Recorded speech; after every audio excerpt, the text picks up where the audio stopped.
The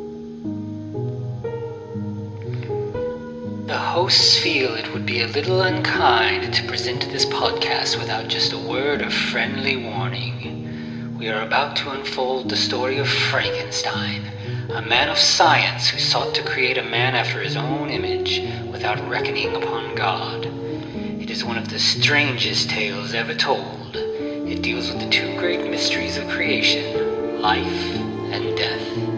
I think it will thrill you. It may shock you. It might even horrify you. So if any of you feel that you do not care to subject your nerves to such a strain, now's your chance to. Well, we've warned you.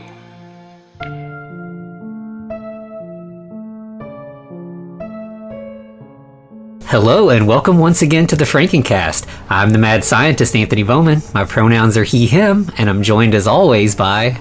the burning dummy with the weird eye that is Eric Velasquez. My pronouns are also he, him. And hey, we got a special guest. Why don't you introduce yourself?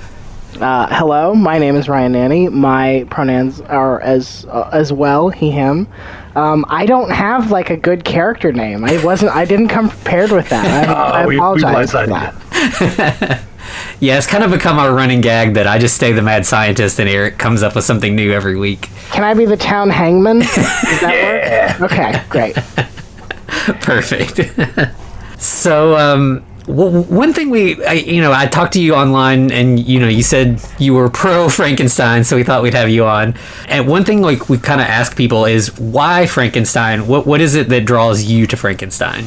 So, I read Frankenstein, Mary Shelley's Frankenstein, in college as part of, I don't remember exactly what part of course it was, but I remember reading the novel.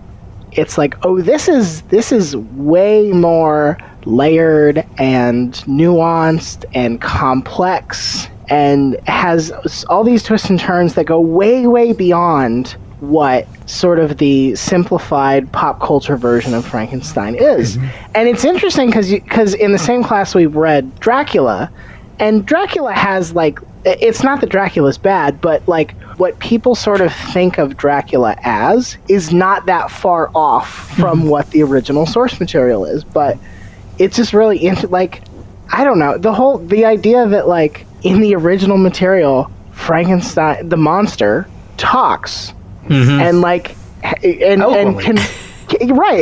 can plot and can frame people for murder and things like this.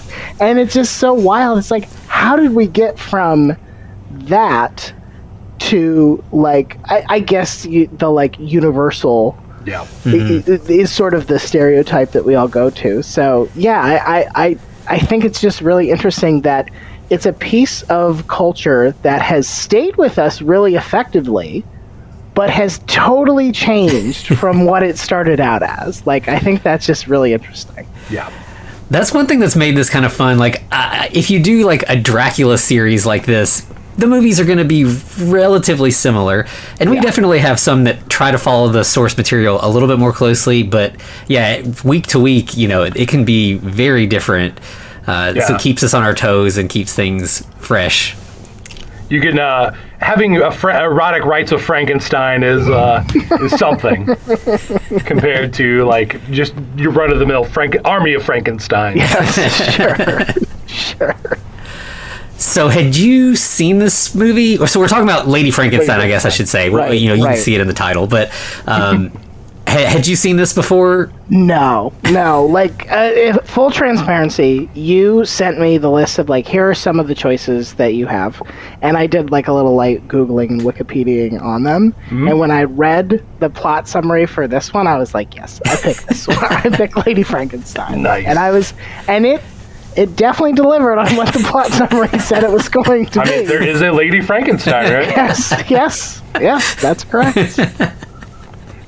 Honestly, I respect this movie because it's done something that Anthony and I have been talking about, and that's in a lot of the movies, like, okay, we'll say Frankenhooker, and what Frankenstein. Well, not as much Frankenstein creates woman, but a lot of it has been through the male gaze, right? Mm-hmm. And it's been, let's pick out the pieces of the girl that we want. Yeah. And this one, it's the girl picking out the pieces of the guy she wants. Yes, yes. So that's fascinating. That's a new one on us. Yeah. It's definitely one of the most feminist Frankenstein movies we've watched. Yeah.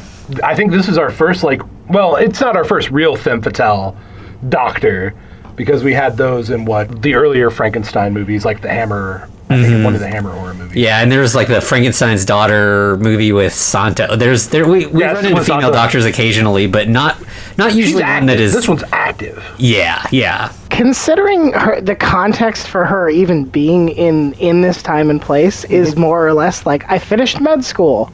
Like, yeah, I'm a surgeon.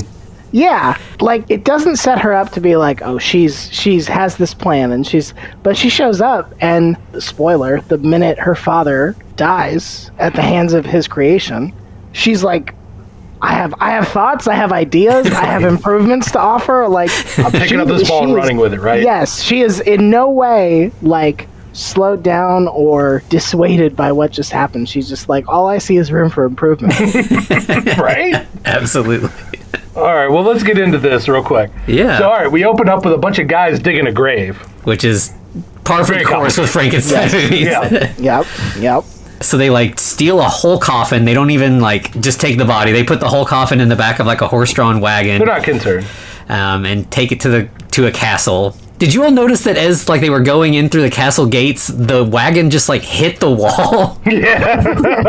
The back wheels kind of hopped when you hit a curve or something. I don't think that was intentional, but it was pretty funny. It kind of it at least fits with the motif that the grave robbing characters constantly drinking. Oh yeah, they're all drunk all the time. All of the time. Yeah, they're definitely not even the leader is not the most adept guy at all, and his stooges are even worse. Yes. Yeah, I do like his motto of, hey, listen, I don't trust any guy that drinks. And he drinks the most. So of course they're taking the coffin to Baron Frankenstein, and they, exchange. He pays him for it, and then he's like, "But I want something fresher. I need something that's only been dead a couple of hours." Lynch is the name of the main guy, and they kind of haggle basically about how much we're gonna pay for a fresh corpse, and finally settle on 300, I think, wasn't it? Yeah, I think that's right. Yeah. So Lynch and his crew leave, and Frankenstein and his partner Charles unload the corpse and just stuff it in this cabinet. They've got it's like a cabinet of curiosities, basically. Can we break down this lab? Because this is one of the most beautiful labs I think we've seen. Please. Okay? So, one, there is a skeleton hanging on the wall. Well, I should say, it's not a skeleton. It's pieces of a skeleton. It's the chest and the pelvis, with the skull on the desk nearby. Love that. That's a great wall decoration. Very Doom. Yeah. Then we have the wildly dangerous gas lamp candles. You guys notice how far those things were spewing flames? Yep. Yeah. We got the dummy on the table, and, of course, the monster, I'm sorry.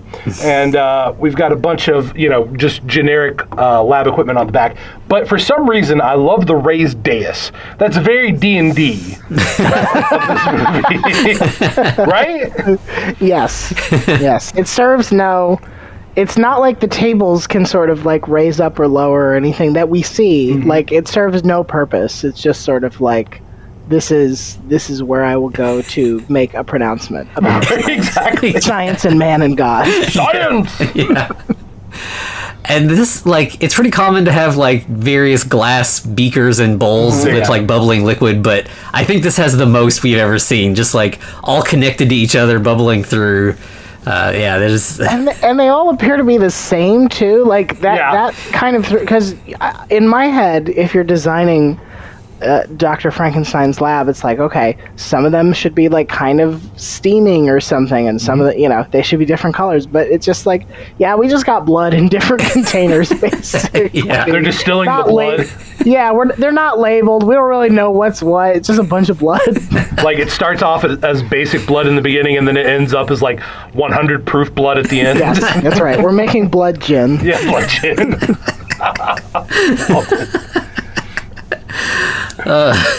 Once they like get the body put away, they, like you said, we have kind of like a pronouncement where Frankenstein kind of goes on his rant about that this is his life goal, this science and everything. And he has an interesting take, because usually it's like Victor just assumes everything's going to be perfect until it's not, and then he's like, oh no, this is a failure. But he's like, I don't really care if this turns out as a nightmare or a dream. All I want is to create life. I don't care what happens after that. So he's fine with making a monster. He's cool with that. He's already in it. And plus, this Victor actually says, you know what? We're not about God here. We're about man. Yes. Yeah. He has no qualms. Very dogged. Very, very dogged at this point.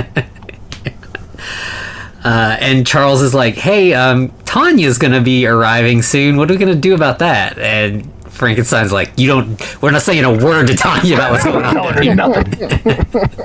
Which, that always works out well, right? Yeah. Right.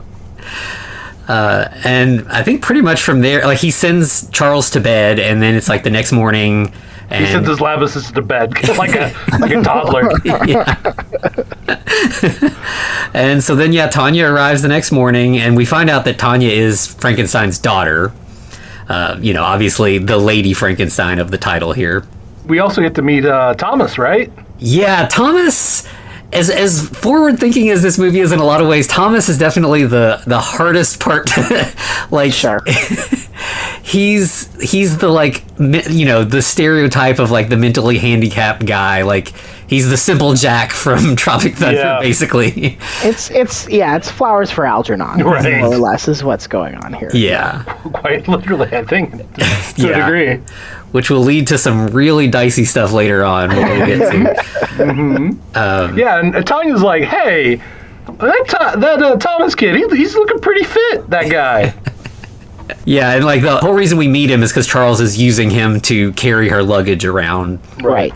She starts talking to Charles and her father and goes on about, she just finished med school and, she's a surgeon now and wants to help with her father's work. He's like, you mean the work on animals that I do?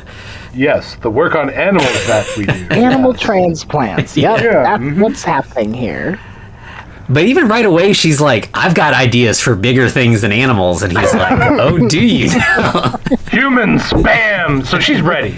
She's there. Yeah, but even still, he's not telling her what's up. So she really thinks that he's only messing with animals. But she's on the same page as him, even though she doesn't know it. And then we go back to Lynch and his crew, and they're very excited because there's a guy that's getting ready to be executed. That's going to be perfect for their fresh corpse. Jack Morgan, the most pirate-sounding name I think we've heard so far. And like they're just pumped about, like, they're not. There's no sort of like remorse or sadness about a person. Like, they're just like. But in their defense, everybody's pumped about it. Everybody is pumped about it. It's very much like how we're told hangings used to be, where like it's a social event. The whole town comes out. There's like kids.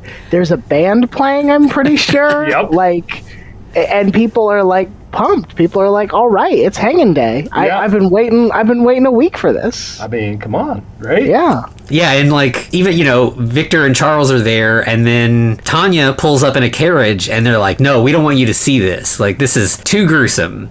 Right? She's like, "Oh, honey, I'm a licensed surgeon. I've seen way worse than this." Yeah, and it definitely feels like, I mean, like, obviously Frankenstein is trying to protect her from like the gruesome side of his work. But she's like into it, It's not just like, oh yeah, I've seen death with surgery. She's like, no, I want to see this guy get hanged. Like, I'm curious. Like, this has piqued my interest. Can we talk about the hanging itself?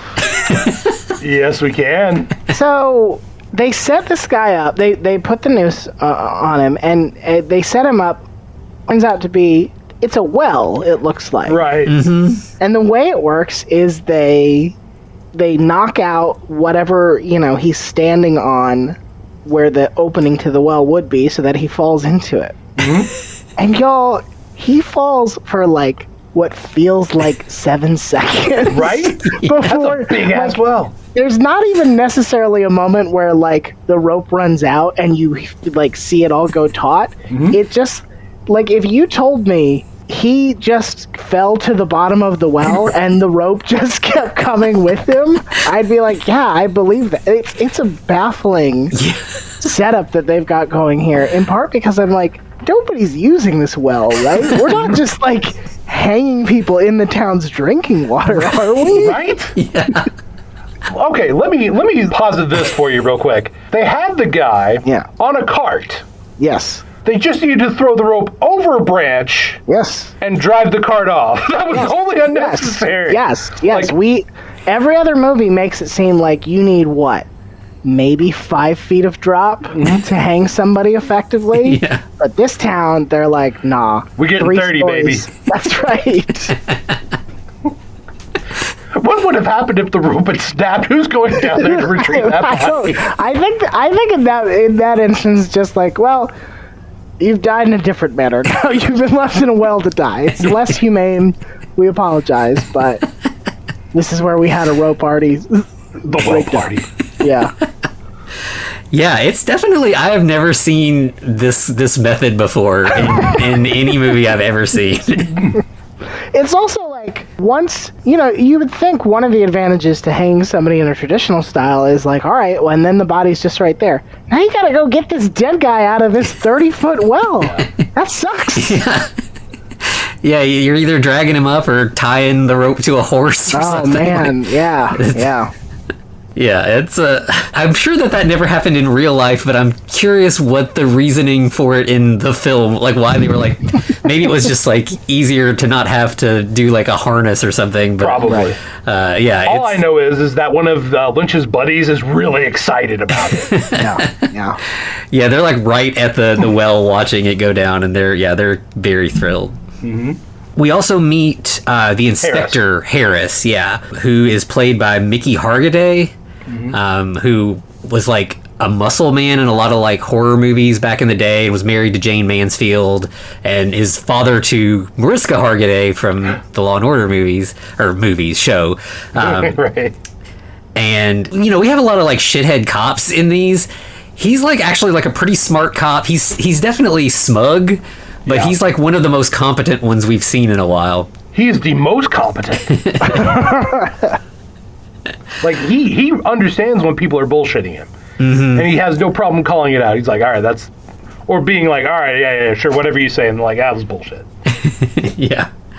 And as a matter of fact, he's antagonistic towards Lynch right off the bat. He's like, yeah, that's one of your buddies that we're about to drop. Hopefully one day we get to see you hang. Yeah, like their sort of banter is really fun because like they both hate each other, but they can't do anything about it yet, so they just like talk shit at each other. Right. Yeah, so it's fun. Oh, sorry, I hate to take a couple steps back, but for those of you who like to hear funny things, I swear to you that at 18 minutes 25 seconds, as Morgan is spitting at the cross that the preacher holds up to him, I swear to you that someone screams out, "Hail Satan." So listen for that. Okay. I mean, that might be an audio illusion, maybe I... No, I refuse to go back and check. I insist that it's true. I want it to be true. Okay. That's interesting. So this movie, it was filmed in Italy, but the director was American, and it was pretty common in Italy at the time that they would get actors from all around the world and just have them speak their native languages and then dub it all in a couple different languages and send it out. And apparently the guy that directed this was mainly a dubber. Like he had like a dubbing studio and was like sought after. Like he was really good at what he did. So that's why like this movie, it has fantastic dubbing. Like it's real. The only actual person giving their voice is Frankenstein, Joseph Cotton. Everybody else is dubbed by voice actors. But yeah, it's interesting. So I mean, if there's somebody saying that, he definitely intentionally emotionally put that, so that's pretty great. Right. After the hanging, after everybody kind of disperses, we go back to the lab, and we've got Frankenstein and Charles getting back to work. They're just about finished with their creation. It's about time to start. And instantly, Tanya manages to find a secret passage and spy on them.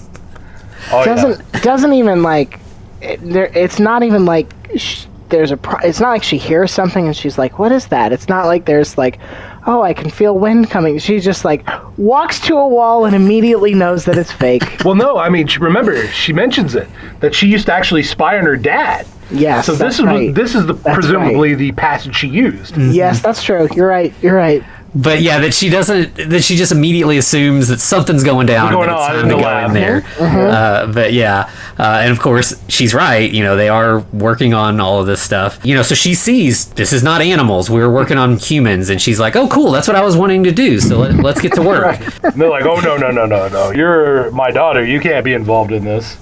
Yeah, which the way that this movie's kind of structured, like the first third or quarter of it is really focusing on Victor and Charles, and she feels like a side character, which is kind of like, it's kind of cool because it feels sort of like reality. She's being pushed to the side, and then finally she's like, no, I'm gonna be the main character in my own story. This is my movie, god damn it.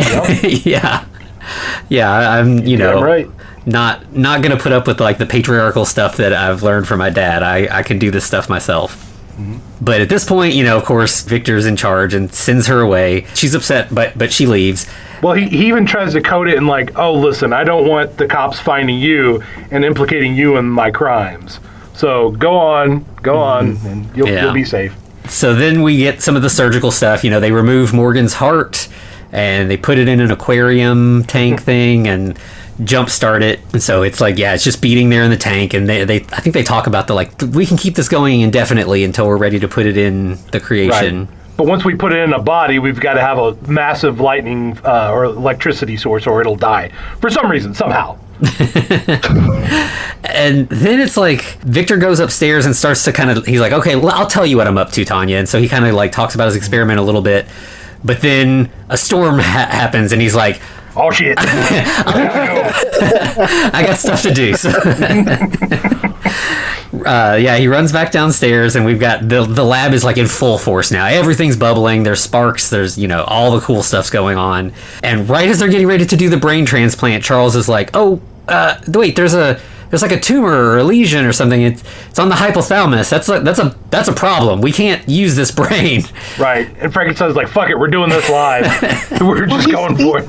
He tells him, like, we have to fix it. And I'm like, I don't think that's how brains work. It's not like a Lego figurine where you're just like, oh, yeah, we just, like, if it's busted, I'm pretty sure it's just, if there was a way that you figured out, like, oh, yeah, we can just repair brain trauma. Yeah. Guys, you have a whole separate line of work going. You should go do that. Right. Make a lot more money, right? Yeah. And like get respect from science and not right. Not be weird outcasts. Yeah. But Victor's like, we've worked so hard. The storm I got to do it. Like, I can't wait any longer. So Charles is like, all right, fine. So they put the brain in, put the heart in, and they attach this like lightning rod visor helmet kind of thing to the monster, which is a unique thing. I've not seen that particular tool before. And they raise him up a little bit into the ceiling, and then we get the most flappy bats I think we've ever seen in one place. Like, so many flappy bats. He just gets swarmed by like hundreds of them. I got excited. I was like, are we getting a Dracula? Is that what's happening now? Nope. Just poor castle maintenance. Just poor castle maintenance. I love it. Apparently, I saw something that these bats were also used in Flesh for Frankenstein. The guy that did the special effects kept them in a box, and he brought them to the net and used them again. How excited was he that day, do you think? He's like, I get to bust out my bats. Oh yeah, you know what? Deborah said I shouldn't bother keeping these bats, and now who's looking stupid? Right. Amazing. And so then, lightning rod, of course, we get the lightning strikes, but the visor thing, not such a great method, because the creature's face just catches on fire. Oh man, and the way Frankenstein puts it out is amazing. Just like, we'll throw a towel on it. It's fine. Just pats it down. Which was like, it's like a good explanation for why the monster looks like a monster. You know, sometimes it's just like, I don't know, I built him and suddenly I think he's hideous, but it's like, oh no, he's horribly scarred because his face was on fire. He's been in a lightning accident. Right. Yeah. Versus a lot of times, oh no, it's a terrible monster, and it's just a guy. Right, right, right. But beyond, like, so the lightning strike causes, like, one side of his face is all scarred up, one of his eyes is kind of like bulging out, kind of got like a Two-Face quality to him. But then the top of his head is just kind of like bulbous and has like toothpicks sticking out of it everywhere. Very large. Yeah. It's an incredibly large head. That was a lot of brain to put in that. Yeah. And this is, I think, also the part where Victor says, like, I don't care that he's ugly. Yeah. Like, again, I just want him to be alive. Right. I do not... And that's also a really interesting departure from the source material in a lot of versions of this, where it's like, I'm going to create this perfect, wonderful thing. And he's like, no, man, I just want to make something alive that wasn't before. Mm-hmm. That's it. That's the only goal. Yeah, because like at first, once he puts him out, like the creature doesn't get up, and Victor's kind of disappointed. But yeah, because usually it's as soon as Victor sees the monster wake up, he's like, oh, I've created a monster. I need to abandon this. But this Victor is like, he's down. That he just, as long as he'll wake up, that's all that matters. Right. Yep. And finally he as he's kind of complaining that he failed, we see the monster kind of moving in the background, and he gets up. And he's like, starts kind of, he's like, step forward, and the creature kind of like, stumbles towards him, and he's super excited about it. Like, Victor is just pumped. Like, everything has gone according to plan. He's not disappointed by anything that's gone on. No, he's like, Charles, go get Tanya. We need her to see this. And the second that they're alone, the creature just bear hugs him to death. Yep. He loved Frankenstein so much. Just squeezes his insides out, basically. Yeah, so that's a wrap on Joseph Cotton, basically. I'm sure, like, he was the only like big name actor in this, and I bet that was like the deal was like, we'll pay you big money. You only need to be on set for 3 days or whatever, and we'll get you out of there. Like, I'll do 2.5. I'm not doing more. Because I mean, he was in like Citizen Kane. Like, this is a well-respected actor. This is definitely near the end of his life, where I'm sure he's just like, I could use a paycheck, whatever. I'll take whatever. But and I get to go to Italy. Okay, cool. Yep. So then of course, Charles and Tanya come back in all excited. They're gonna Charles is gonna show her the monster, and then nope, there's Victor laying there dead, and they see the monster like leaving. He just like takes off out like a back hallway, basically. Mm-hmm. So it's kind of like, we've got to figure out what to do now, because that's my dad's legacy on the lam. Right. And Charles like, we got to go to the cops. The cops can stop this guy. Yeah, and you can tell, like, Charles, he's the sidekick, and so now he's just immediately gravitated. Now he's Tanya's sidekick. Yep. Right. And she's like, no, we don't go to the cops. That's Dad's legacy right there, baby. Sucker behavior. Exactly. Yeah, we're not going to be narcs about this. Mm-hmm. She's like, we got to do everything we can to protect Dad's reputation, and you can tell she's already like got plans. Mm-hmm.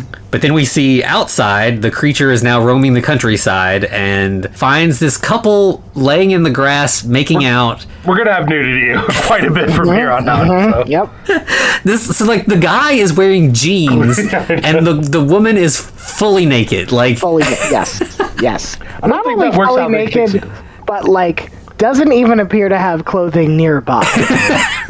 She's just roaming around the countryside naked like the monster. Just showed up naked for this date, perhaps. And he was like, I wore jeans, I'm way overdressed. Right. And the monster just goes up to them, like, kind of knocks the guy out of the way, and just picks up the girl. And he books it. That dude, not for a second does he think about trying to protect her, trying to give her a chance to get away. He is just, it is the most amazing act of selfish cowardice you could possibly see in a movie. Self-preservation kicked in hard for that guy. Yes. He's like, I just barely knew her. She just showed up naked. And yeah, so then the creature just chucks her into a river. He did a Maria. Yeah, it's definitely the echo of Maria the little girl in the original Universal movie. And kind of like the opposite, because there is like, in the book, he rescues a girl from a river that's drowning. Yes, right. So definitely this is not the creature from the novel. No. No. Then we cut back to the castle, and of course, Harris has shown up and, wants to know what's going on. Tanya and Charles try to lie, and, like, you can tell Harris is not buying any of it. He's poking holes in their story left and right. And he's got, like, a real, like, Columbo kind of vibe to him. Like, he's... I think he literally does do the one more thing at some point. Just one more thing. But like, for as competent as Tanya is, like when Harris leaves, Charles is like, he did not buy that, and she's like, no, we're good. He's just trying to impress me. Yeah. That's what it was. Hubris, your name is human, not just man. And then so we cut back to the river, and now some fishermen have found the drowned girl, so we get to get another naked scene with her now dead.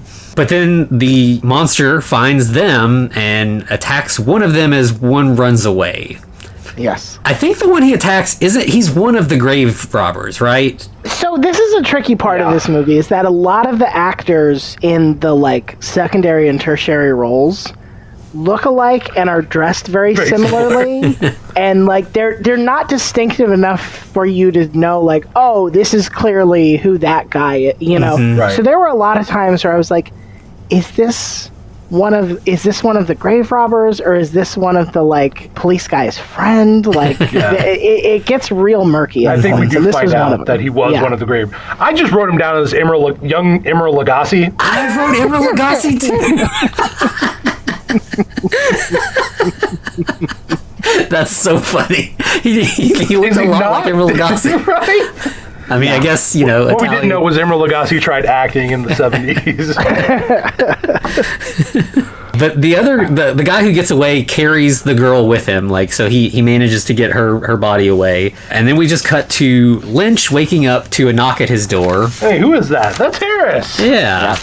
So, again, Harris is, suspicious that Lynch and his people are up to no good. And of course, I think this is where, like, I gathered that it might have been one of Lynch's people, because that's why Harris went to him. But Harris says he comes to him because he's like, there was a bar fight last night. Yeah. Because your boys were arguing over who was going to pay the check for everybody else, and they don't have that much money. Yeah, what are you doing to get them that much money? It's so bizarre, the like sequence that is like, I'm here to talk to you about a place that you weren't, and people who have money, and where did it come? It's really strange sort of setup. So we're gonna gloss over the fact that Lynch has just walls and walls of naked women.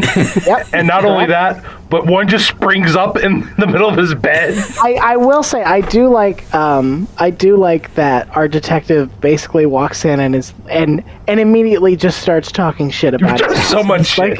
And he's like, wow, this is so impressive. This looks like an insane asylum.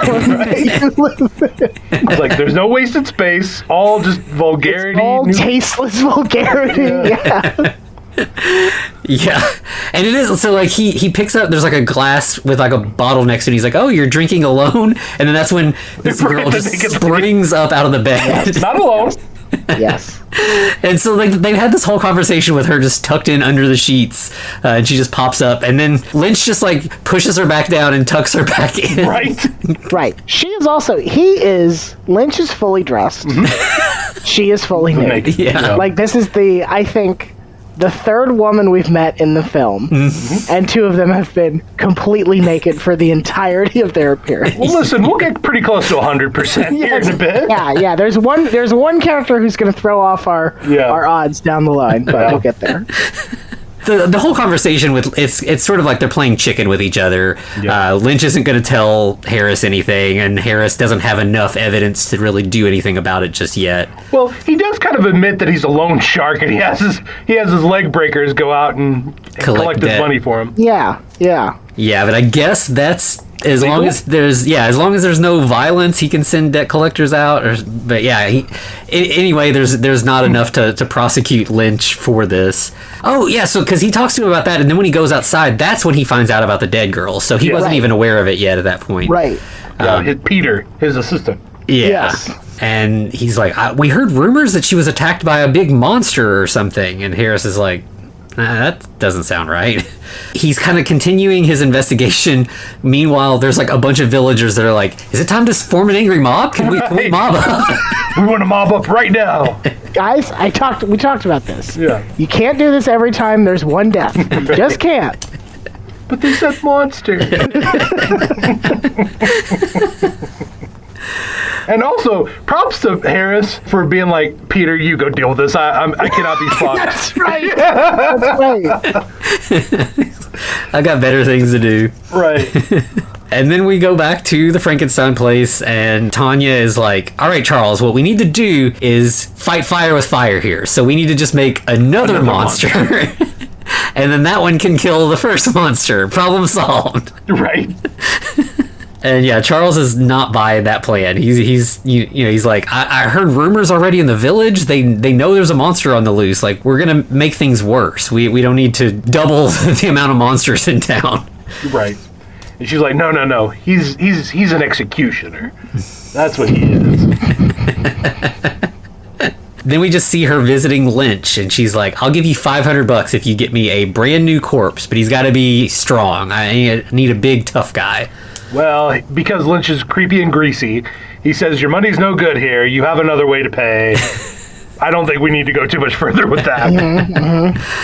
Yeah, and she is not... Yeah, I mean, she's just kind of like, no, I will pay you money, but I'm not interested in anything else. And she's like, well, I've got all my dad's journals, and your name shows up a few times, so maybe you should cooperate with me. And he's like, yeah, but your dad's name is going to show up too. So Lynch knows what's up. Yeah, so they've kind of reached a standoff in their blackmail attempts. So she leaves and then goes straight home and is like, Charles, guess what Lynch just tried to pull? And instantly Charles is like, I'm gonna fuck him up. And she's like, oh wait, you've got a thing for me, huh? Right. She pretty much calls it out there, and then she's like, oh yeah, you've always had a thing for me, haven't you? It's not even just that. It's that she goes as far to say, like, the only reason you stayed working with my father on this project was because you were in love with me. Yep. He's been doing this for like 20 years. Yeah. And she would have been a very young child for a lot of that time. Like, there's a lot about that I was like, and he's like, yeah, that's absolutely true. I'm like, Charles is gross. This is wildly fucked up. Yeah. This is wildly fucked up. Yeah, that's... Yeah. Because, I mean, like, he's literally old enough to be her dad. Like, was friends with her dad. So, yeah, definitely creepy. It's an interesting scene because it's like, oh, she is realized, like, I think based on her encounter with Lynch, because she's talked about, like, the hardest part about being a surgeon is he says, her dad says to her, like, was it hard being a Frankenstein? And she's like, actually, it's a lot harder being a woman. Mm-hmm. Like, that's the part that's hard. Mm-hmm. And I feel like this is the moment where she's like, all right, I'm going, if everyone's just going to treat me like a sexual object, I'm going to use that to my advantage and get the shit that I want. And that's where she successfully, like, basically takes the same plan. I can't emphasize enough that it's the exact same plan to build another monster. Mm-hmm. But because she makes it like, hey, there's sex in this for you. Right. He's like, well, now I love this plan. Now I think this is definitely the way to go. Well, it is interesting because as we spoke about earlier, she's like, yeah, I love, you have a big, beautiful brain. Yes. It would look so good in Thomas's body. Damn. Yeah, I mean, she puts that on the table, like, right away. She's just like, you're older, you're not going to be around much longer, but we could give you a young body, a virile body, and then we could be equals. It would be your brilliant mind and my brilliant mind in our young, healthy bodies. And he's like, how would we do that? And she's like, well, we did the brain surgery once, and we've got Thomas. He's, right. and he's like, do you think you could love me? And she's like, if you look like Thomas, probably. Right. But your brain. We got to infer. Your brain, his body. Yeah, because when she says, he's like, oh, so you actually just love Thomas, and she's like, no, Thomas is, I'm not, like, I can't deal with him. Like, I need somebody I can talk to. Thomas is like, I'm horny for Thomas. Right. It's different. Yeah. I love you horny for him, right? He even says like, oh, so my brain and my heart in Thomas's body. And Yeah, she's like, nah, just your brain. She's like, Thomas's heart is fine. Yeah. Slow down. Calm down. Don't make more work for me. Right. Right. You know, she's like, once that goes on, you know, we can be married, you can kill the other monster, everything will be fine. And then we see outside the castle, Lynch has arrived and wants to try to negotiate something. But Thomas is there, and Thomas is sweet like, boy. yeah, he's like, nope, they don't want to see you, you know. And he doesn't really, like, he kind of grunts and points, Nope. like, you know, this is, Yeah. you know. And then we see that as Lynch is leaving, the monster's kind of like up, you know, behind some shrubs or something and sees, and he's like, I'm gonna follow that guy. I know what's up with him. And then he slips down the hill. He does just The fall. monster's like, ugh! Like, I feel like usually they'd be like, let's shoot that again, but in this movie they're Nope. like, we don't got time. That works. It's fine. We got the time, we get the money, keep it. And then yeah, inside we see that Charles, he just had an engagement ring like on standby. He's like, Am I wrong? Did they just have sex too? Like, it seems like they were both in like different like night clothes at this point. Right? It's unclear. Like, it's meant to, I think, imply that like she has, because there's like a scene where she lets him kiss all over her. Yeah, that's right here. And, Yeah. Yeah, and so I think it's meant to imply more that she's like, you Taunting can get him. to second base. Okay. But until we go through with my plan, Right, we're not no. having. We're not doing everything. Got it. Yeah. yeah, because it like he's kissing her neck, and at first she's just like deadpan, just like She's not so into it dead at all. inside. And then like you can kind of see where she's like, oh wait, I have to pretend like I'm into this, and then she kind of Right. starts moving and acting like she's participating. Yeah. Meanwhile, we see that the monster has caught up to Lynch, who is In flagrante. Well, he's not in flagrante. The girl's in flagrante. Yes. Yeah. Yes. yeah. So this is a different girl, not the girl from earlier. Totally different. And the monster just like beats him to death in front of her. Like she's just in bed screaming while the monster's just like punching him into the ground. Yeah, doesn't he pick him up and like just drop him, just throw him on the ground? Yeah, and then it's like you can't like he's below camera and you just like the monster's just like punching downward and you can assume he's just like pulverizing him basically. One of the things that's fascinating about this version of the monster is he doesn't have like a preferred way to kill. No. Like, it varies wild. Like, sometimes it's very like, oh, very wrestling-y. Sometimes it's very like, I think at one point he like snaps one guy's neck, if I remember correctly. Yeah. Like, it's kind of interesting because it's not, sometimes it is just sort of like, it's like being attacked by a bear, where it's just like brute force, like limbs coming at you, just a lot of heaviness. And sometimes it's like, wow, why does this monster have moves? Like, why does this monster understand weak points? And So Morgan was a murderer, but apparently he was a professional. that's right. That's right. He was like the John Wick of his time. Oh no, that's the next John Wick movie they're going to put in the super soldier's body. I would definitely watch that. I think the next thing we see is now Harris is there at Lynch's house, like looking at the crime scene, and he's boys are pissed. bringing him He's like, "You got away! Like I wanted to kill you." Yep. Yep. It's like, dude, the guy just died this clearly brutal death. Yeah, Nope, not Nobody a hated him as much as I did. I wanted to throw him down the well. And then meanwhile we see that the monster is just kind of roaming the countryside now. He passes by a farm and he just kills the farmer and his wife and just like leaves this kid who is like definitely going to need some therapy. Right, smash his dad's head against the wall. And what did he do? Just like slap the shit out of the mom? I think that's right. Yeah. And the kid's like hiding in a corner, but he sees it all. And the monster sees the kid too, and it just like doesn't mess with him. Yeah. Which it's It's almost like it's playing by like Predator rules, where it's Right. like, oh, I don't deem you a threat, so I'll move on here. yeah. He does look an awful lot like Jason Voorhees in Part 4. Yeah, that's I'm true. just saying. Yeah. Yeah, and Jason had the same. Jason doesn't hurt kids either, so that makes sense. I think they cribbed some. I think the Friday the 13th guys cribbed some homework here. But yeah, this generally, there was the girl at first, but most of the people he's killing seem to be tied to him in some way. The grave diggers and stuff. But these farmers, I think they're just in his path, and it's just rather than walk around you, I'm gonna kill you. Yeah. Yeah, then we get Harris talking to Tanya and Charles again, and he's pretty much laying on the table now, I know you guys are up to something, but I just can't prove it yet. Right, and what does he call Tanya? Does he call her Miss Frankenstein? And then Charles is like, oh, no. What's his last name? I forgot. It's this... Yeah, I forgot too, but yeah, I mean, so they've already gotten married as far as they're concerned. Yes. Harris is like, oh, okay, yeah, that just adds more to me being suspicious of this whole situation.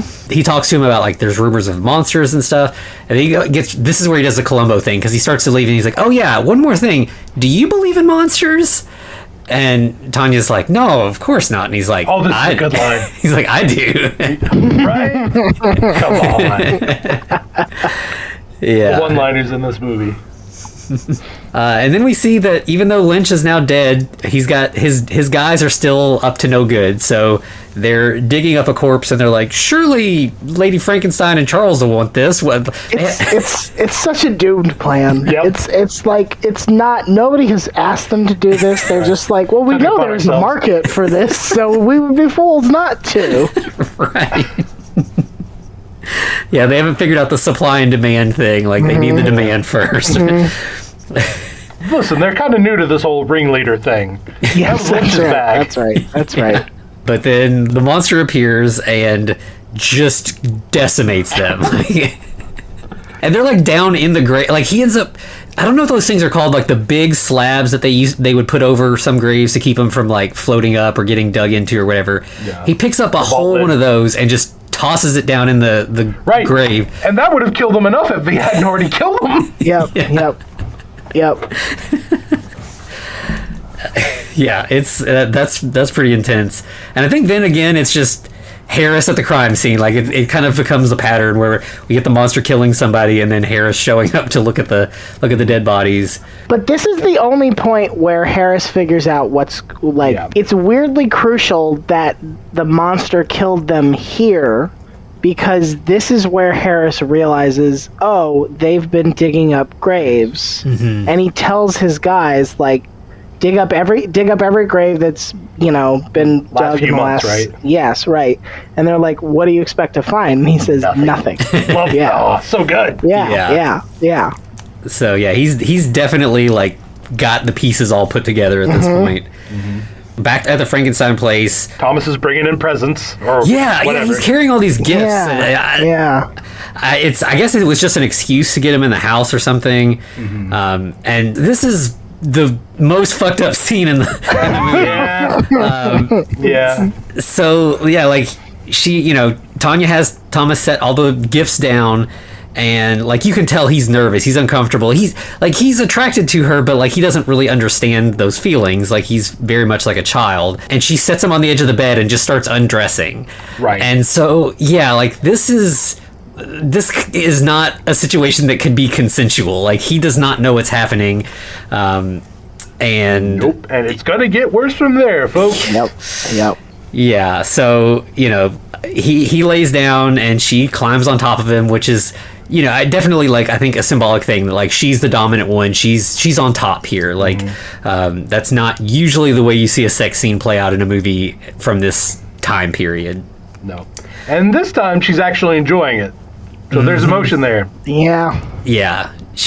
And then we see that Charles is also in the room, kind of watching from behind a curtain, kind of poloniusing. Yeah. Yeah. And then, he's enjoying this too.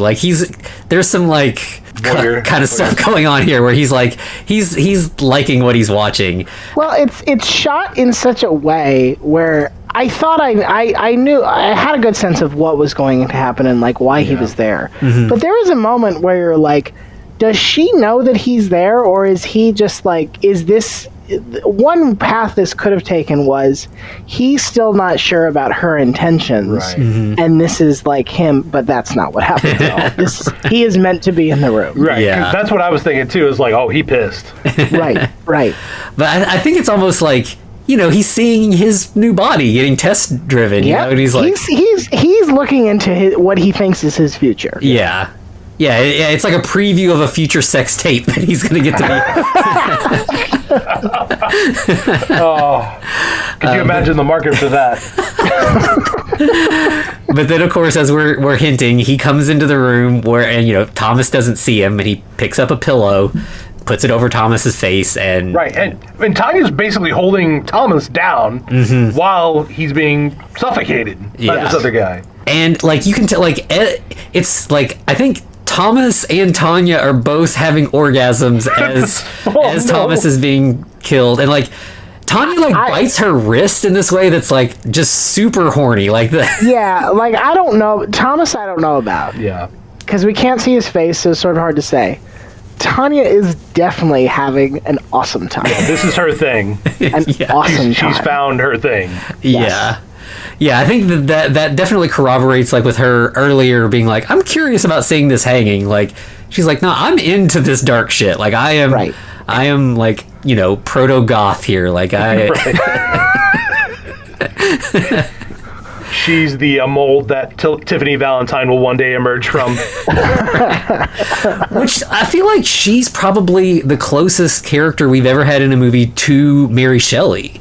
Like, Mary Shelley was like, she lost her virginity on her mother's grave. After Percy Shelley died, she kept his heart preserved in her desk for the rest of her life. So, like, she was into the dark shit. So, yeah, I don't think she would murder a guy, but she definitely is into the dark stuff. Listen, let's not put words into her mouth. We don't know what she.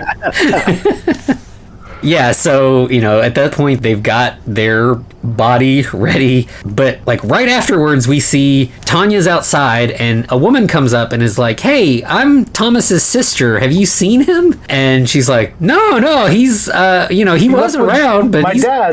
for my dad's business. Yeah, that's what he did. She says to this woman, who again, like, this is her brother. Yeah. She's like, maybe he went on a trip. Yeah. And she looks at her and she's like, He's never been. he's never left the county. Right. What are you talking about? He didn't go to Orlando. Right.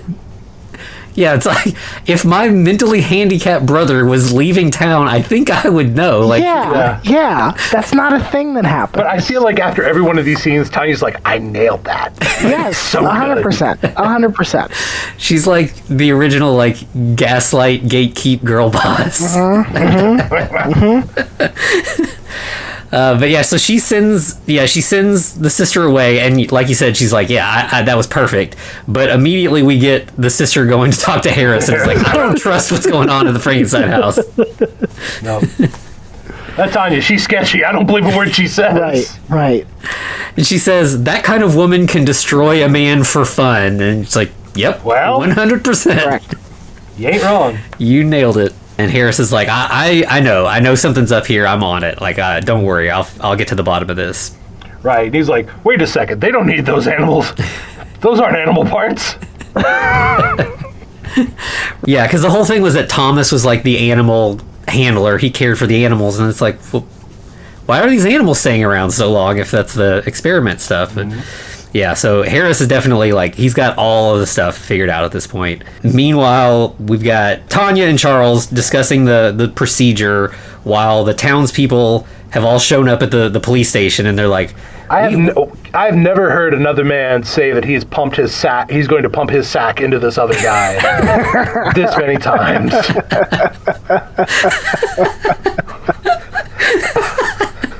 I did not even clock that at all.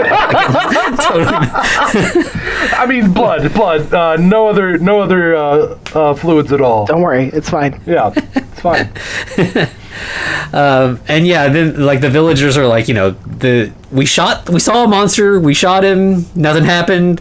And So that let's pause there, because that's great, because they're telling Harris what happened. They're like, we shot him 20 times, and Harris is like, really? And he's like, okay, probably like 10, and maybe only 4 of those actually hit him. And it just keeps going.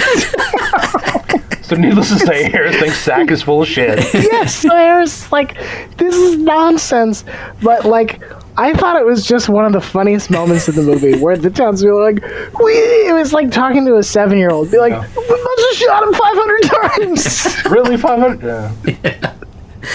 yeah, this movie, it has like it's not a comedy, but it has like dark comedic elements just Yes. below the surface. Like, Yes. it doesn't take itself too seriously, which is what you want from a movie like this. Like, if it's just Right. totally grim and straight faced, it's not going to be as fun. But yeah, this one knows what it's doing. Right. And they then tell Harris, I believe this is where they tell him that, yeah, they killed everyone, but not this one kid for some reason. Mm-hmm. And the villagers are like, we're still going to, you fix it or we'll fix it. The name Frankenstein is 6 leagues below Satan, and ain't no one worried about who wears that name. How fucking good is that? Like, that's some like Wild West shit right there. Yeah, and like you can tell, like now they were able to stop the mob earlier, but they're like, nah, our mob, we're getting itchy to Right. form a mob now. And Harris is like, let me check into this, and we'll go from there. Back at the house, Tanya's starting to do the surgery, and Charles is like laying on the slab, his head's shaved and everything, and he's like, if it doesn't work, it's okay. Like, at least I'm helping you. Like, and Yeah. at this point, like, I would be responsible for these other deaths, so like I'm in trouble no matter what. So I'd rather die helping you than go into the well. Right. And the innovation that she has sort of brought to the table is that they can do the work using, I think this is the scene where this gets talked about, where they're basically like, we don't need lightning. Right. We can generate electricity on our own and make this work. Yeah. And so Like, I that's perfected my dad's work. Yes, this is her like evolution of the process. Right.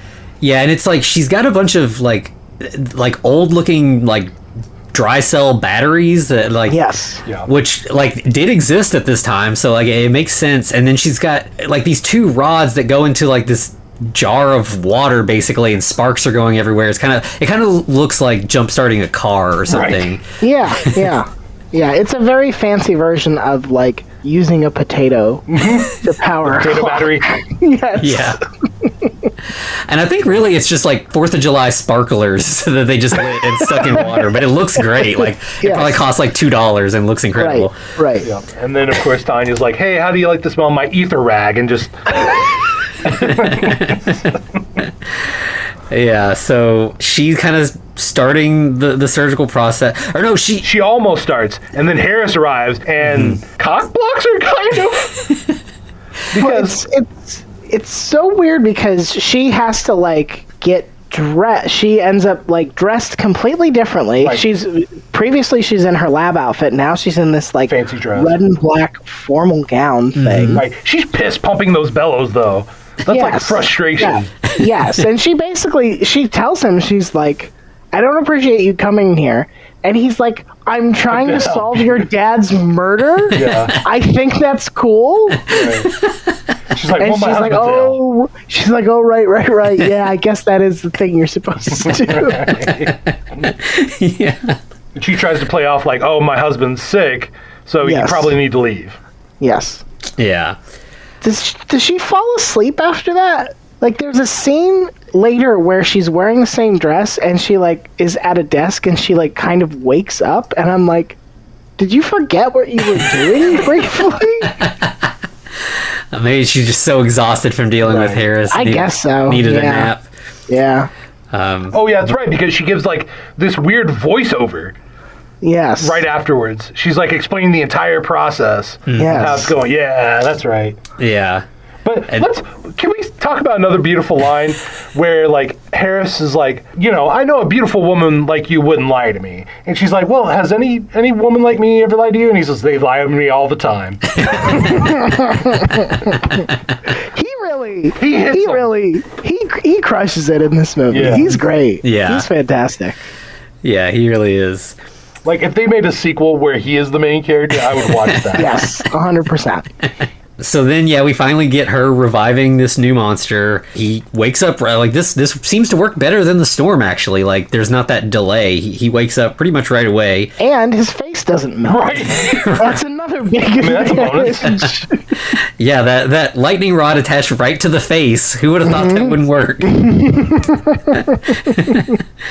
Meanwhile, Harris is talking to Thomas's sister, and he's like, yeah, I think it's Tanya. She's doing all the murders. Like, Right, and Marshall. Charles Marshall, that's his last name. oh, yeah, because he called it Mrs. Marshall or something. Mrs. Marshall, yeah. At that point, the villagers have formed a mob, and they find the monster and start to attack him, and it does not go well. Into town. Yeah, he just starts, like, breaking stuff. Like, there's just this whole, like, he's tossing people out of the way. Like, it's not slowing him down at all, and he's just like, I'm headed to the castle. Like, get out of my way. Their techniques. Yeah. Everybody who tries to attack the monster in this movie is so fucking trash at it. Like, they're all like, I think the move is to get as close as possible to the monster and then do question mark. Nobody is like, we should throw stuff at it. We should try to, like, set it on fire from far away. We should, like, they do try to shoot it, but like, other than that, the other move is like, I don't know, bum rush him. Right. It's so wild how bad everybody is. And they're holding torches in hand. Yes. Yeah, it's rough. And then, so the monster just kind of keeps going towards the castle, and the mob's like, well, let's follow him at least. We can do that. Right. I love how he just rips the gate off. Like, so good. Yeah. And Tanya is inside working with the Charles Thomas hybrid. They're doing, like, reflex tests where he's, like, catching the paper that she's dropping. Like, she puts the wig on him first. Oh, yeah, of course, because she doesn't want to look at him all, ugly and bald. Oh, you can't be bald, dear. No. And then she's so, like, the reflex test makes sense. Like, we're gonna see how quick your brain works or whatever. And then she's like, go lift that heavy table. And, like, you could, like, this is just like, I want to see, like, this is hot. She's like into this. Yes. I want to see what sexy man I can be. Right. Yeah. And yeah, he somehow, Thomas was just like a normal guy, but suddenly now he's, like, super strong. He lifts this huge ass table covered with all this science gear like it's nothing. And none of it tilts or shifts at all. It's like they got it secured in place. Excellent balance. Yeah. And yeah, she's definitely, like, pleased with her work at this point. Like, the combination worked exactly as she hoped. But then Harris shows up again and is like, I need to talk to Charles right now. She kind of tries to, like, keep him away, and then the Charles Thomas hybrid gets into bed and, like, gets in, like, like, in with the lights out, and he's got Charles's voice, so he's able to talk to Harris and convince him that he's still okay. Which I was like, he wouldn't have Charles. That's not how voices work. Yeah. What do you mean? It's Thomas's vocal cords. I've seen the documentary film Face Off. I know what this is supposed to look like. And what was their plan if Harris was like, no, I'm getting up in your face? I you know what? I appreciate that. He had the quick thinking to be like, dude, you're gonna get super sick. Yeah. And even Harris was like, not interested in that. Versus just being Thomas, being like, nothing's going on here. We're all fine. Yeah, that would have made more sense. Thomas is missing. He could have just been like, hey guys, boom, problem solved. Yeah. I mean, you're right. I had a thought. I was like, why don't they just say he's Thomas and then pin it on Charles and be like, he left. Yeah. I don't know. He was talking crazy. I don't know what he did. Like, that's probably your reason. But no. Yeah. Didn't. Right. And, again, Harris is like, I know what's going on. And Charles is like, I don't think you did. Do you have anything to show for it? And Harris is like, all right, I'll be back. Right.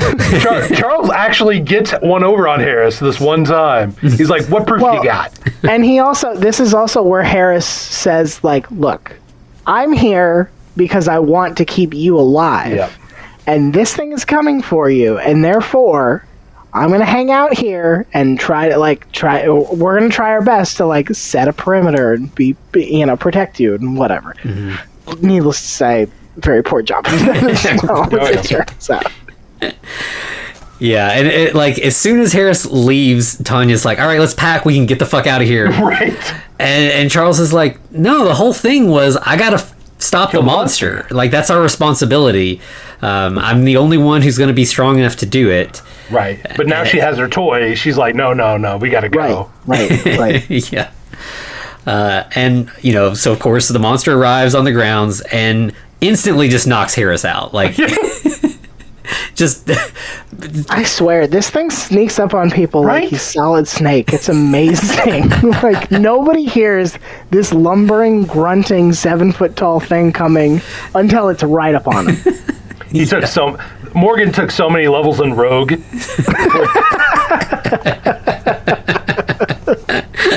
Pass without trace. Yeah, exactly.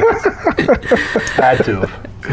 So yeah, now Harris is sidelined and the monster just walks right into the house. Then Tanya's like, well, it seems like he's killing off everybody involved in his whole story, but the Charles body is dead, so maybe he'll be good. Like he'll be satisfied and either he'll leave or we can control him. We can take over and everything will be fine. Again, Charles is like, no, like... I gotta do this. I've got to kill him. That's the point. Like, we have to stop him. Right, but she kind of lets her hand slip. He's like, wait a second. Regardless of what happens, you still win. Because you get a monster out of it regardless. That was your whole plan. Yeah. And she's like, shit. She's like, you got me. Shh, baby. You're right. Just go fight. And yep, so then the monster bursts in and, we get our... Monster fight? Yeah, we get our monster fight and... She is into that too. Like, it's like the boys are fighting over the popular girl, and she's like, I'm into this. Well, I also got the feeling that she was like, "Oh, this is some cool science here. This is like battle bots, but people." Yeah. Well, also it's her. She's getting the power, right? Yeah. This is her actually taking that power back. Yeah. Right. Over these two guys. Yeah. Yeah. Of course, in the process, they smash everything in the lab, as we're used to seeing at the end of these movies. The mob breaks in around that time, which is starts also... torching everything. Yeah. So then Charles rips off the monster's arm. Tanya decides to stab him, but runs completely through her dad's monster, also stabbing her monster, Charles. It seems like Charles kind of gets the brunt of it. Like, he kind of falls down. The monster kind of turns around and, like, starts coming for her. Right. Now she realized she fucked up. Yep. But thankfully, Charles is not too injured. He pops up from behind the monster with this big-ass hammer. Right. Smashes it into the monster's head. Yeah. And that seems to finally take him out. He falls down. And this is also Tanya's thing. So let's pause here. Okay. So now these two are in the laboratory with a extremely bloody and dead monster 1.0. The castle is being besieged by the entire town and being lit on fire. So what do you do in that instance? What do you do? It's immediately just sex scene. Right. Yes. Correct. They go to town. Which is awkward because at some point during the siege, Tommy's sister has come to the castle. And she and Harris. It's clarified that Harris was only knocked out, was not killed by the monster. And so she finds him and he's like, it's on fire. Like, she's like, but Tommy might be in there. And he's like, no, don't do it. This isn't what we need to be doing. He also goes in and like finds his goons and is like, what the fuck are you doing? Like, I know you love lighting stuff on fire, but we're trying to do police work here. Right. You're ruining everything. So, as these two are having their ultimate love scene in the lab, and again, this appears to be Tommy participating in it. That's when Tommy's sister walks in with Harris. Right. Well, and not only that, but like as Tanya climaxes, Tommy/Charles just chokes her to death. Yes. Abrupt ending. Yeah. Yeah. And while he's choking her, like, it's like she's like, oh, okay, she finishes. She's good. She's liking the choking for a little bit, which I mean, I feel like it's left slightly ambiguous as to like how far it went, but it definitely is strongly implied that like, yes, he killed her at this. It's. But they were hoping if there was a sequel, she could just come back with a bruised neck. And yes, that's right. That's right. Yeah, and it's like, I mean, we're seeing her face as like with his hands around her neck and like fire in front of her face, and then the end. Like that is how the movie ends. Yeah. So regardless, Tommy's either going to jail or something's happening. And again, they're like, it's not just that they're in the room with the dead monster. They're like 3 feet away from it. Who knows? They could have been right over the body. Yeah. It was. Ugh. You know, actually, here's an interesting thought. This is the first time that Tanya is in kind of the prone or less powerful, like, spot. That's true. Which, like, not to get like too psychoanalysis, but like I think that it kind of becomes like it's a common thing for like women who are in a place of power, like feminist women who like they do like to be, like it's kind of like the S&M thing, like you want the power and you want the ability to give up the power and kind of play with those roles. And I think that's like she's finally in a position where she thinks she can do that. And of course, it doesn't play out very well for her. She built the wrong man, I guess. I mean, I think it was just if she hadn't messed up there at the end and Charles figured out what was going on, I think it would have been a different ending. But she didn't stick the landing. No. So this is a serious question. Is your read that he's doing that out of like conscious, like I can't trust her and I'm mad and vengeful, or is it when you create these monsters, they are prone, even regardless of whether their hypothalamus is damaged, like they are just prone to this. Like a Frankenstein's monster is going to rage out occasionally. Like that was kind of my read on it, was that like in the same way that her father didn't really know what he had created, she thought like, oh, I've combined these two perfect things, but in the end she was overpowered by a thing she didn't fully understand. Right. You know what? I'll be honest with you. As much times as she slipped up, I feel like it's a bit of both. Sure. From column A and column B, because she's like, oh, I've pulled one over on all these people. I'm so smart. Right. And everyone's like, nah. Yeah, I think there's definitely something to that. Like, I mean, that's kind of like the underlying thing that we get in pretty much every Frankenstein movie is that it's the hubris, it's the... you have to pay for thinking that you can, be above God, basically. The lack of humility, right? Yeah. That too. Yeah. But you know what? Good for Tanya. I mean, like legitimately, she did hold power in her hand. And this is how we end the movie, with Tommy's sister being the only woman who's in this film. Yeah, not naked or dead. Who doesn't end up completely naked. Yeah. But yeah, what do you think that did to her? Like, she just comes in and sees her brother just strangling a lady. Yeah. I mean, let's be honest, she was having a pretty bad time to start with. Yeah. And I think this whole town is probably going to need, like, some group therapy sessions. What the fuck? Guys, this was a weird week. Can we all agree that this is a very bad week? The worst week ever. Yeah. Because, like, there's a whole separate group of people that have to be like, hang on. We thought Grandpa was in the graveyard for, like, weeks, and it turns out he's been in this dude's basement? Right. Yeah. He's just pieces in this guy's basement now. Right. Like people are going to eventually put together that, like, the terrifying monster that was rampaging through their town is, like, pieces of friends and family. It's not just, like, some out of like... It's like, oh, okay, cool. This is like a Voltron of our neighbors. A little bit of Grandpa, a little bit. Right.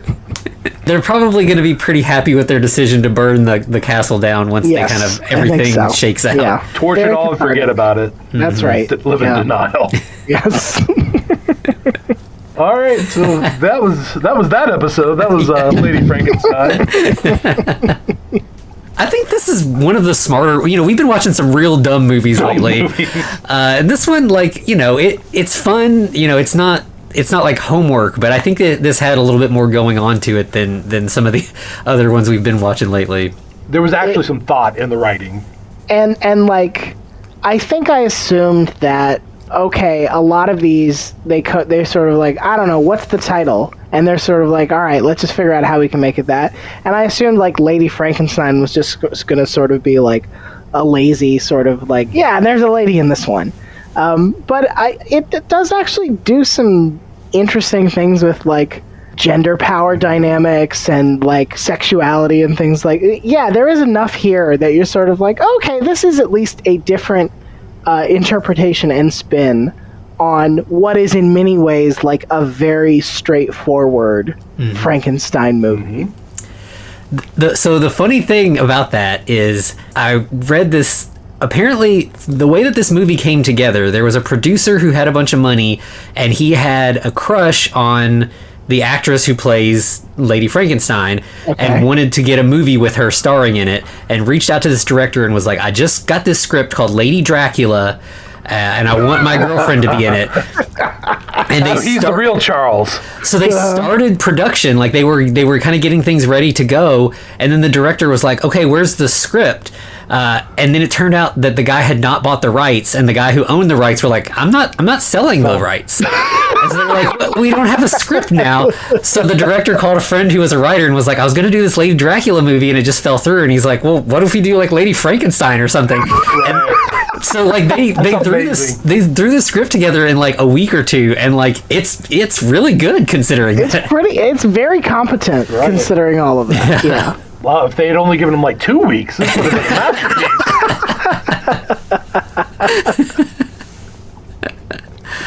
Fair enough. All right, do we have anything else? I think that's everything I've got. No, it was a treat. All right, Ryan, go ahead and. Yeah, you have anything you want to plug? I know you got this project you got going on. Sure, yeah. I'm. If you have a podcast and you want me to be on it, whether or not I'm qualified, as unqualified as I was to be on this one, for instance, you can reach out to me, ryan.nanny@gmail.com. And I'm also a regular co-host of a college football podcast that mostly talks about not college football things. The Shutdown Fullcast. Most recently, we started an episode with an extended discussion of King Ralph, the hit film. Oh, man. I haven't thought about that forever. Yeah. I think ultimately we decided that while King Ralph must have been deeply offensive to people in Great Britain, Irish and Indian audiences must have loved it. Must have thought it was amazing. Well, I'm not very well versed in college football, but yeah, that sounds like a lot of fun. Not great college football, but I know King Ralph. Good stuff. All right, Anthony, awesome. Where can they find us? So you can find us on all the socials at The Frankencast. You can email us at thefrankencast@gmail.com. We're also on YouTube, and you can find us over at patreon.com/thefrankencast. Well, Anthony, what do we got lined up for next week, buddy?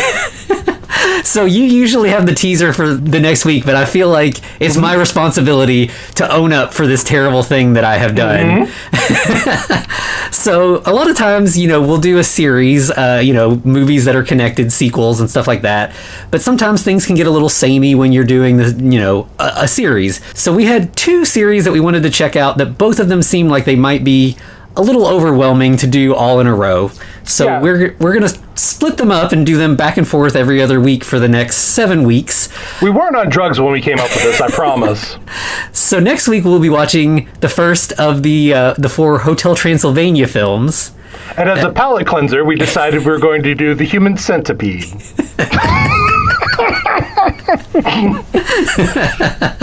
This is the weirdest family movie night you can possibly create. And I have not seen any of those. So I'm Hotel Transylvania or Human Centipede. So I'm very excited about this very wild journey we're about to go on. Oh yeah, yep. I am very worried for both of you. So. Oh, I've seen the 3 human centipedes, so I know what we're about to get into. Okay. And oddly enough, only the first 2 Hotel Transylvania. What does that say about me? Oh, well, in that case, to be continued. Looks like you survived another episode. The Frankencast is a production of FCR Media. It's hosted by Anthony Bowman and Eric Velasquez.